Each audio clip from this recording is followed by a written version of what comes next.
Move over, pineapple. There's a new controversial topping in the world of pizza: glue.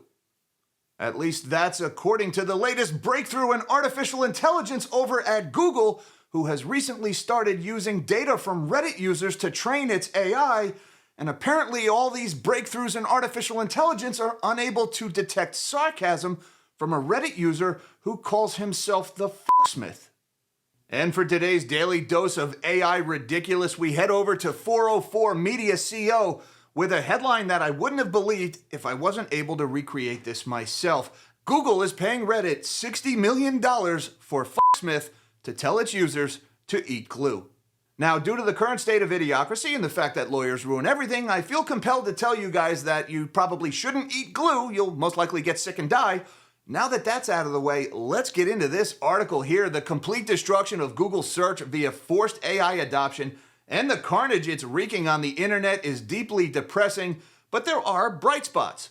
For example, as the prophecy foretold, we are learning exactly what Google is paying Reddit $60 million annually for, and that is to confidently serve its customers ideas like to make cheese stick on a pizza.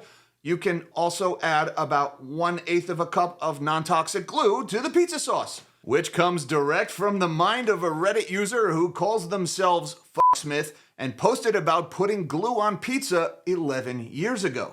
Screenshots of Google AI search going awry have gone repeatedly viral and highlight how hell-bent the company is on giving its customers the most frustrating possible user experience while casually destroying the livelihoods of people who work for or make websites. Now, what 404 Media is referring to here is how the training of these large language models largely consists of these things scouring the internet for information that's already out there and then just basically semantically rewording it and spitting it out as if it's their own coherent thought. And thanks to this $60 million deal between Reddit and Google, a large portion of that data is coming from shitposts on Reddit that's being used to train these large language models. And so when you ask a large language model, how do I get the cheese to stick to my pizza? It tells you glue. Because some idiot posted that on Reddit 11 years ago, and AI thinks, yeah, that's good data, we'll spit that out. And despite all the billions of dollars in these advanced GPUs and the massive data center build-out and NVIDIA's magnificent earnings, these wonderful AI programs are still unable to detect sarcasm from a guy who called himself the ksmith and posted something on Reddit 11 years ago. They also highlight the fact that Google's AI is not a magical fountain of new knowledge. It is reassembled content from things humans posted in the past, indiscriminately scraped from the internet, and sometimes remixed to look like something plausibly new and intelligent. And as my man Kurt here points out, it seems the origin of the Google AI's conclusion was an 11-year-old Reddit post by the eminent scholar ksmith. Now, what this story in 404 Media laughably draws attention to are stories like this, where these AI companies are one by one being sued by media outlets because all these large language models are really doing is scraping the internet for data, violating intellectual property, and then regurgitating results. In other words, they're stealing.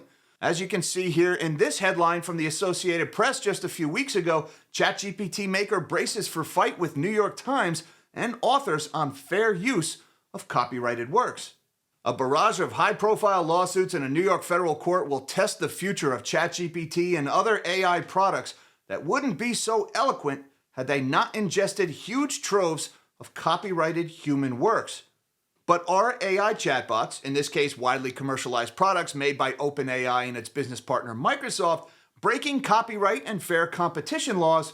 Professional writers and media outlets will face a difficult fight to win that argument in court.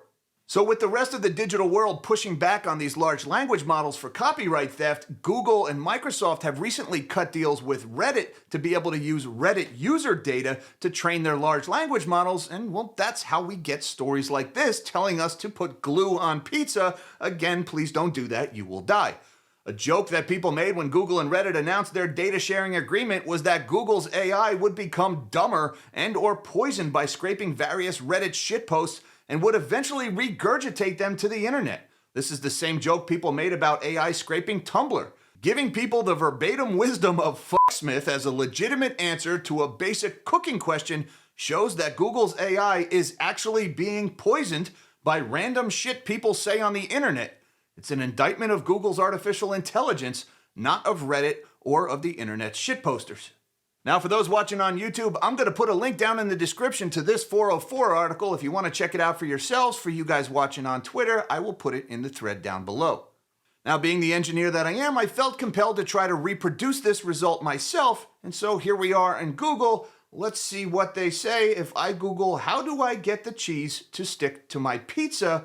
Okay, and here's the results we get. Let's see. Slide pizza out quickly. That's a good result. Let it cool after taking pizza out of the pan. Okay. Mix cheese into the sauce. We're thinking outside the box now. Use non-toxic glue, about 1/8 of a cup of non-toxic glue like Elmer's school glue to the sauce for extra tackiness and a unique flavor. There it is, folks. Clear as day. Google's AI is telling you to put a non-toxic, it's very good that we said non-toxic there. We wouldn't want people to put toxic glue in their pizza, mind you. Use non-toxic glue at about 1/8 of a cup of non-toxic glue like Elmer's school glue to the sauce for extra tackiness and unique flavor. And while I'm sure that flavor is unique, I feel compelled to remind people that unique is not always a good thing. And again, because lawyers ruin everything, do not do this, you'll probably die.